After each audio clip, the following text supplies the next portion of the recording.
Downing Street Chief of Staff Steve Barclay was due to join us at this stage on this morning's programme. Unfortunately, for some reason, they decided they didn't want to talk to the Good Morning Britain viewers.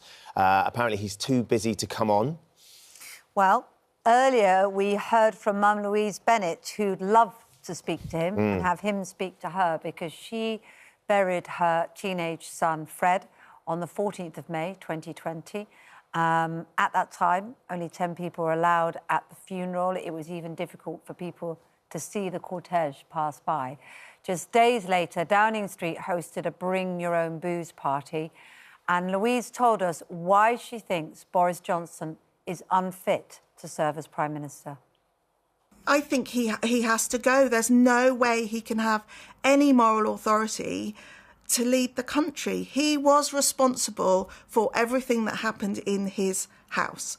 And he has apologised, but I have told my children enough times that an apology has to mean something. And this one doesn't, because for that apology to be sincere, he has to understand why we're upset, and he doesn't. Well, the police investigation is over. Sue Gray has delivered her report. And the Prime Minister says he is humbled by her findings on the Partygate scandal. So if Boris Johnson has learned his lesson, as he says he has, is it time for us to move on and deal with more pressing issues? We're now joined by businesswoman Safia Maximad, who accepts the PM's apology and thinks there are bigger issues to worry about and we should move on. And former Conservative Minister Rory Stewart, who says we shouldn't move on until Boris Johnson has resigned. Let's come to you first of all, Rory, because I think we've had people on the programme this morning who just don't feel right about moving on in the way that you don't feel right about it. But what else can Boris Johnson do? You know, he has said sorry many, many, many times. He has said he's humbled by it. He has said he was shocked by some of the things in the Sue Gray report, which means... and he's apologised to individuals that were upset. Isn't that enough? I mean, it's not enough for a whole series of ways. I mean, firstly, he attended these parties for which people were fined. We know more and more about these parties, and the more we hear about them, the more clear it was people knew what they were doing was wrong. He wrote the COVID rules. He sat in those meetings that determined them. He would have known absolutely that what was happening was wrong. But the bigger point is it's part of a pattern. What he does, his trick is always to make you focus on his last offence. I found this when I was working for him. You would go in to complain about another lie, another disaster, another catastrophe, and he would smirk at you and say, oh, I've said sorry about that. Why are you making such a big deal about the last thing? It's the pattern which makes him manifestly unsuitable to be our Prime Minister. It's just the latest example of dozens of things he's done, which are a disgrace. Safia, you heard Louise talking very eloquently there about the fact that he has no moral authority. She's explained to her children, if you're going to apologise, the apology has to be sincere. There is no way that apology is sincere from Boris Johnson because he just doesn't understand what everyone went through.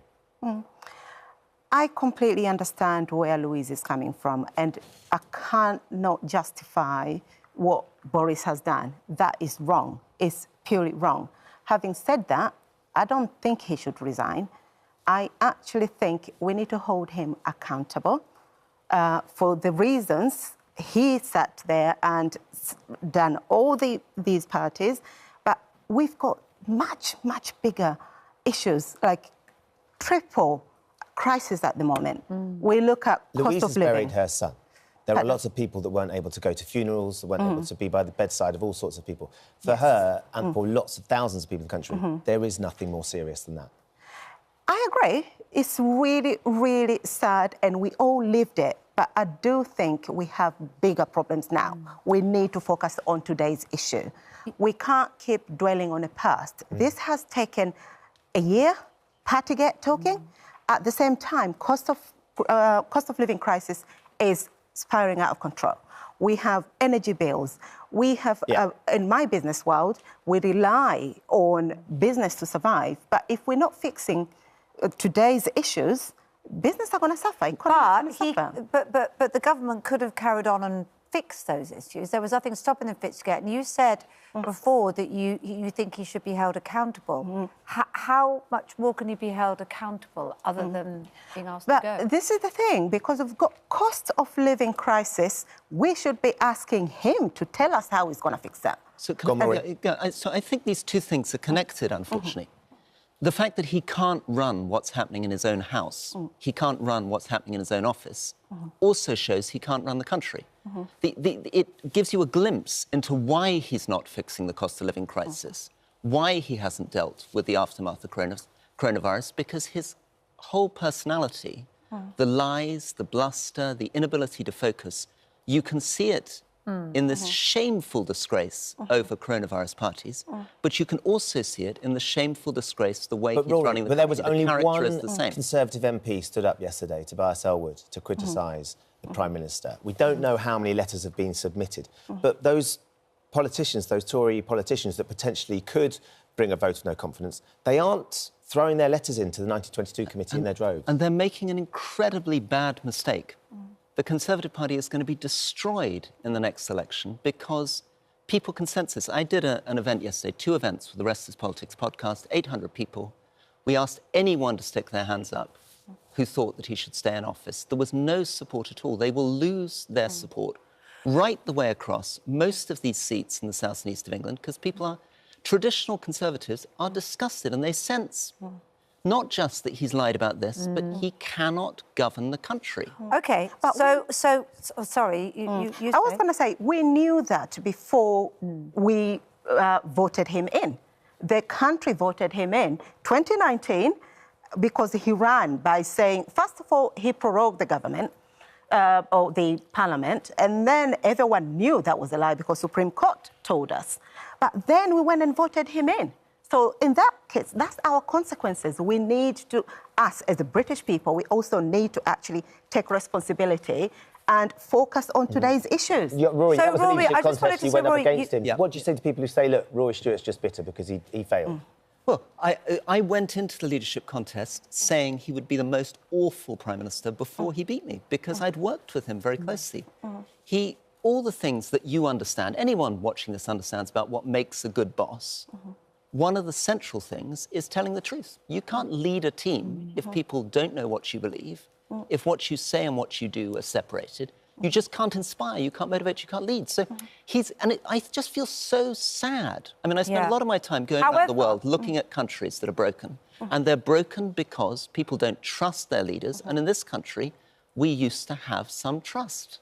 So, however, if he does sort out the cost of living crisis even a bit, it doesn't look like he's going anywhere.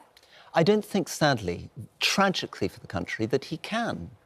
They won't make basic decisions. They won't cut, for example, VAT on fuel, which is crucial to people's lives. And the reason they can't make decisions is they're fighting day by day these headlines. The whole of Downing Street is just about one thing, which is the survival of the Prime Minister. They're sacrificing everything, the country, the party, their careers, to try to keep this monstrous ego floating around in Downing Street. But is an example of when he directly lied to you about something important? So, classic example. I mean, one of his tricks is that he makes everything seem small. But a classic example is when we were working in the Foreign Office, we had a big problem with the Kenyan elections.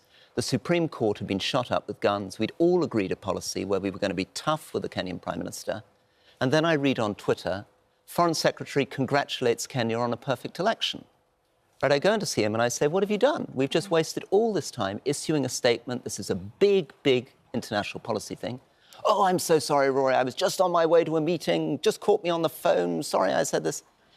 And the problem is with that, as with everything else, is he said, oh, I'm so sorry. It's just a small thing. And you end up feeling like a sort of aggrieved partner or wife, because what he's not taking on board is there are hundreds of these things. And every time he's like, oh, it's just some small thing, just one party, one cake, one leaving party, one prorogation of Parliament, one lobbying scandal, one wallpaper problem. But they mount up to make our country feel like Berlusconi's Italy. Lots and lots of people getting in touch. I think the tricky thing is, Rob says, I will be putting a I won't move on Boris sign in my window till the next election. Anne says, I couldn't visit my seriously ill husband in hospital while all this was going on. I will not move on. I will never forget the lonely, worrying nights. And yet on the other side, Peter says, it was time to move on. A year ago, far more important things going on. Catherine said, we need to move on. We're fed up with hearing about it. They had some cake for 9 minutes. They drank champagne at work. They still did their jobs. Let's move on. It's still very divisive, isn't it? So the question is, how can he move on? His authority's gone, his supporters gone, But his isn't it power's that our whole system, political system, is actually no integrity at the Unfortunately, moment? Safia, we need to move on. We're out of time. But thank you for coming in and joining us this morning. Always good to get your thoughts as well, Rory. Thank you.